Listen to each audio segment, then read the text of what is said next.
भजन सम्राट भिखारी चरण बल। भिखारी बल ओडिया भक्ति गीत तथा संगीत जगतर एक अमर नाम। से जड़े महान भजन और ओडिसी गीत गायक जहां स्वर रे भक्ति विरह और मानवीय वेदनार गभीर अनुभूति मिले। ओडिशार घरे घरे तांकर भजन 60 पौठी भुगरु तुमर हाथरे मो मुठा मुठा सरधा बाली दासिया नड़िया सिना तते बढ़िया मन पारारे श्रीक्षेत्र जीवु उड़ी उड़ी परी अनेक भजन सबुआड़े गुंजरित हुए। 25 मे 1929 मसीह केन्द्रापड़ा जिलार सुबल ठारे तांकर जन्म होइथिला।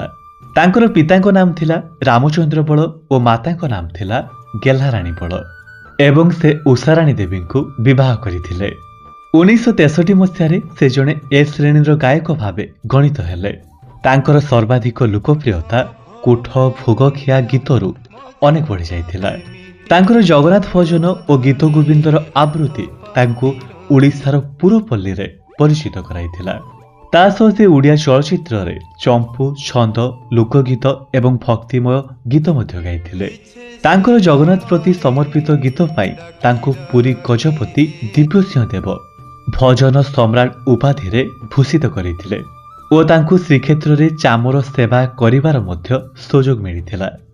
मात्र 2 नवेम्बर 2010 मसीह कटक ठारे ओडिशार मुकुटविहीन सम्राट भजन सम्राट भिखारी बलଙ୍କ देहांत हैला, जहाँ प्रत्येक ओडिशावासी हृदय को गभीर आघात देथिला।